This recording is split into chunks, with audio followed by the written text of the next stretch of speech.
Assalamualaikum warahmatullahi wabarakatuh, anak-anakku semuanya. Kembali lagi bersama Ustadz dalam pembelajaran IPA. Sehat semua ya. Ustadz berdoa semoga semuanya sehat. Tetap semangat. Semangat dong. Oke, kita lanjut materi kemarin yang sudah kita pelajari. Kalau kemarin kita mempelajari prolog pendahuluan mengenai sistem peredaran darah, hari ini kita akan mempelajari komponen dan struktur darah. Ya, mungkin kemarin sudah Ustadz jelaskan ya, sebagai pendahuluan bahwa darah itu tersusun atas berbagai komponen yang seluler dan plasma. Apa aja? Maka kita akan lebih dalam pada pertemuan pagi hari ini. Yuk. Nah, yang pertama adalah plasma darah. Kalau kemarin sudah menyampaikan bahwa plasma darah itu sekitar 55% dari seluruh darah yang ada, sedangkan 45%-nya adalah komponen-komponen seluler darah ya. Nah, ini ada tangan memegang sebuah tabung gelas ya. Ini darah yang telah disentrifugasi atau diputar dalam kecepatan tinggi tertentu sehingga dia terpisah komponen-komponennya. Nah, plasma darah ini terdiri atas 91 atau 92% itu air ya, dan 8% sekiannya itu zat-zat terlarut. Nah, ini yang putih ini. Yang putih ini plasma darah. Kemudian ada yang bagian tengah sedikit ini leukosit dan trombosit, sedangkan yang merah ini eritrosit atau sel darah merah. Jadi zat-zat terlarut yang ada pada plasma darah ini diantaranya adalah protein ya, kebanyakan protein albumin, fibrinogen, dan globulin yang sering juga disebut sebagai protein plasma. Nah, sedangkan zat-zat lain juga yang terlarut dalam dalam plasma darah ini ada sari-sari makanan, mineral, hormon, antibodi, dan sisa metabolisme, urea dan karbon dioksida. Jadi ternyata plasma darah ini memiliki peran penting karena di dalamnya juga mengandung banyak zat. Nah, apa aja fungsinya dari plasma darah ini? Yuk. Nah, di antara fungsi plasma darah itu yang pertama adalah mengedarkan sari-sari makanan dan mengangkut sisa metabolisme. Ya, yang kedua adalah juga berperan dalam proses pembekuan darah yang dilakukan oleh fibrinogen ya, yang tentu juga saling berkaitan dengan keping darah atau trombosit. Nanti akan Ustadz jelaskan. Kemudian melawan benda atau zat asing yang masuk ke dalam tubuh, terutama dalam darah, yang akan dilakukan oleh antibodi. Nah, di sini ada salah satu contoh. Ini kemarin salah satu seorang yang mengidap atau penyintas COVID ya. Dia telah sembuh, dinyatakan sebagai pasien yang sudah sembuh dan sudah memiliki antibodi pada tubuhnya. Nah, antibodi itu ada di mana? Di plasma darah ini. Nah, plasma darah ini digunakan sebagai antibodi kepada pasien-pasien COVID yang lain ketika mengalami kondisi kritis. Jadi, si penyintas ini, pasien COVID ini sudah sembuh, dia sudah memproduksi antibodi virus corona, kemudian diambil plasma darahnya, kemudian didonorkan kepada orang-orang yang sedang mengalami COVID-19 atau mengalami infeksi dengan gejala yang berat. Dan ini beberapa penelitian juga terbukti efektif karena orang yang telah sembuh dari penyakit tertentu, terutama ini dalam konteks ini adalah COVID-19, dia sudah memiliki antibodi. Dia sudah terbangun antibodi imunnya, merespon terhadap virusnya. Ketika virus itu datang, antibodinya spesifik. Oh, ini virus yang sudah dikenali. Dan ketika itu ditransferkan atau didonorkan kepada orang yang sebelumnya belum pernah mengalami virus itu, Nah, dia udah semacam memiliki semacam memiliki dorongan atau support karena menerima donor yang udah mempunyai antibodi yang spesifik. Jadi ini isinya antibodi didonorkan ke orang yang masih sakit untuk dia bisa memantik antibodi pada tubuh pasien yang lain untuk bisa diproduksi dan menyerang virus yang menginfeksi sehingga dia bisa sembuh. Nah, ini contoh dalam kehidupan realita kita ya. Ini harus kita pahami. Kemudian lanjut. Selanjutnya adalah eritrosit atau sel darah merah.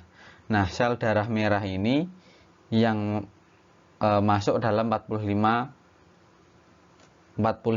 menyusun darah ya, ini ya.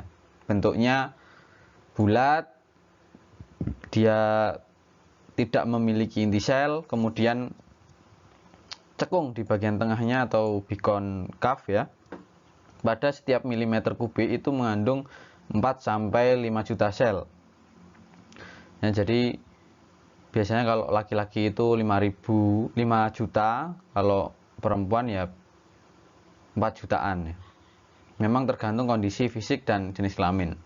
Nah, eritrosit ini dibentuk pada sumsum merah tulang atau sumsum merah tulang yang ada pada tulang-tulang pipih. Ya. Kemudian umurnya sekitar 100 sampai 120 hari. Kemudian warna merah yang ada pada eritrosit ini itu karena adanya hemoglobin atau Hb yang ada dalam sel eritrosit ini. Jadi Hb ini adalah senyawa protein yang mengandung besi dan globin. Nah, hemoglobin ini fungsinya yaitu memiliki kemampuan mengikat O2 dan CO2, oksigen dan karbon dioksida. Jadi sel darah merah memiliki peran dalam proses mengedarkan oksigen dan mengangkut karbon dioksida. Nah, hemoglobin yang mengikat oksigen dari paru-paru berdasarkan pertukaran gas yang terjadi di alveoli ya, itu akan membentuk ikatan bernama oksihemoglobin dengan persamaan sebagai berikut. Hemoglobin disimbolkan dengan Hb plus O2 oksigen, kemudian menjadi HbO2 atau oksihemoglobin. Nah, oksihemoglobin ini yang kemudian beredar ke seluruh tubuh melalui darah dan akan melepaskan ikatan oksigen kepada sel-sel tubuh. Jadi ketika dia beredar ke seluruh tubuh, ikatan oksigennya itu akan dilepaskan kepada sel-sel tubuh untuk melakukan metabolismenya. Nah, sebaliknya saat melepaskan ikatan oksigen, hemoglobin akan menarik dan berikatan dengan karbon dioksida yang kemudian membentuk ikatan bernama karbominohemoglobin. Karbominohemoglobin. Ya, dengan persamaan O2-nya diganti CO2. Jadi HbCO2. Karbominohemoglobin atau karbaminohemoglobin ya. Jadi setelah dia mengikat gas CO2 yang hasil dari metabolisme tubuh, kemudian dibawa ke paru-paru lagi. Dibawa ke paru-paru, kemudian dikeluarkan dan diganti lagi dengan oksigen. Kemudian berputar lagi. Itu sepersekian detik proses-proses yang terjadi di dalam tubuh kita. Makanya kita harus menyadari bahwa Allah menciptakan makhluknya begitu terstruktur, begitu sebaik-baiknya makhluk lah. Kita harus bersyukur atas hal itu. Lanjut, leukosit atau sel darah putih. Nah, sel darah putih ini juga yang memiliki peran penting dalam tubuh ya, dalam proses sistem peredaran darah. Berbeda dengan sel darah merah, darah putih itu memiliki bentuk yang tidak tetap atau bersifat amoeboid dan dapat menembus dinding pembuluh darah. Tapi mempunyai inti, ya. Jumlah sel darah putih tidak sebanyak jumlah sel darah merah. Sekitar 6.000 sampai 9.000. Nah, umur sel darah putih ini juga singkat, 6 sampai 9 hari. fungsi dari sel darah putih ini adalah melawan kuman atau bibit penyakit yang ada pada sel.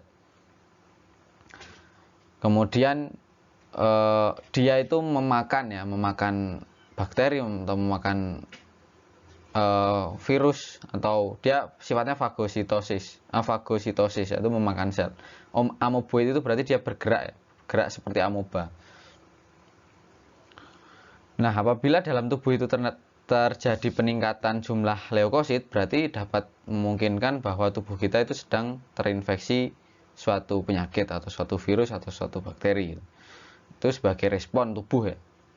Nah, leukosit ini berdasarkan ada tidaknya granula atau butir kasar pada sitoplasma selnya, itu terbagi menjadi dua kelompok, ada agranulosit sama granulosit.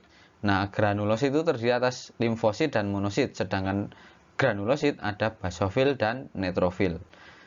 Kemudian eosinofil, dan ini adalah tabel perbedaannya.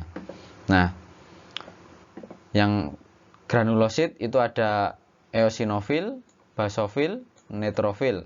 Sedangkan agranulosit ada limfosit dan monosit.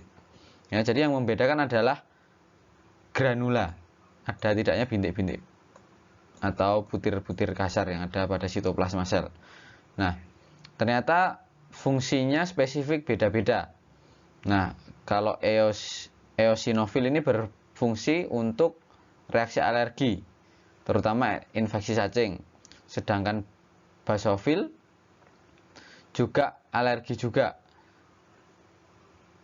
Kemudian neutrofil berfungsi sebagai fagosit atau menyerang patogen. Dia sebagai sel yang bisa memakan patogen, penyakit atau virus atau bakteri yang masuk. Kemudian ada juga limfosit. Ada limfosit dan ada monosit yang agranulosit ya. Nah, limfosit ada limfosit T dan limfosit B. Keduanya berfungsi untuk imunitas dan kekebalan tubuh. Kemudian leukosit yang berukuran paling besar ini adalah monosit. Ya, berfungsi mencerna sel-sel yang mati atau rusak dan membantu sistem kekebalan tubuh. Nah, lanjutnya keping darah. Nah, sebelum itu, jadi sel-sel ini ada umurnya ya. Jadi ketika umurnya sudah melalui batas harinya, itu dia akan dihancurkan, atau yang mati akan dicerna lagi oleh limfa atau hati ya. Jadi ini masuk ke trombosit atau keping darah. Nah, keping darah ini memiliki peran penting dalam proses pembekuan darah yang tadi Ustadz sebutkan bersama plasma darah ya di awal tadi.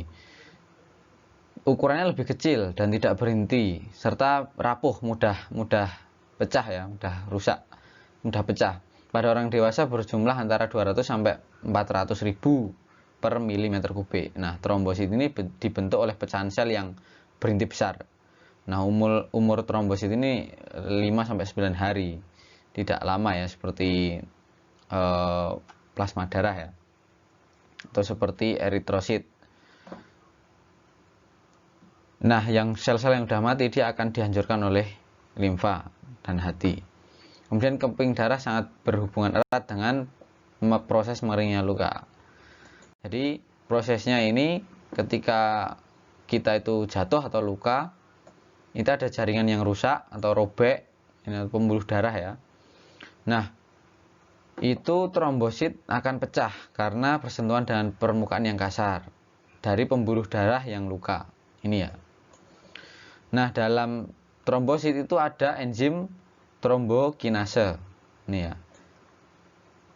Jadi enzim trombokinase atau tromboplastin ini yang kemudian akan mengubah protombin menjadi trombin yang dipengaruhi oleh kalsium dan vitamin K.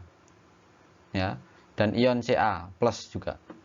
Nah, sedangkan protombin akan mengubah, setelah menjadi trombin akan mengubah fibrinogen menjadi fibrin. Ya. Fibrinogen ini protein darah akan menjadi benang-benang fibrin. Nah, ini. Nah, benang-benang fibrin ini yang kemudian nanti akan saling menghubungkan, menjaring sel-sel darah sehingga lukanya tertutup dan darah tidak menetes kembali. Nah, pembelajaran hari ini itu jadi komponen darah ada plasma darah, ada eritrosit, ada leukosit, dan ada trombosit. Masing-masing memiliki peran penting dalam proses sistem peredaran darah. Mungkin itu saja. Pertanyaan bisa langsung japri ke Ustadz atau komen di kolom YouTube. Terima kasih. Assalamualaikum warahmatullahi wabarakatuh.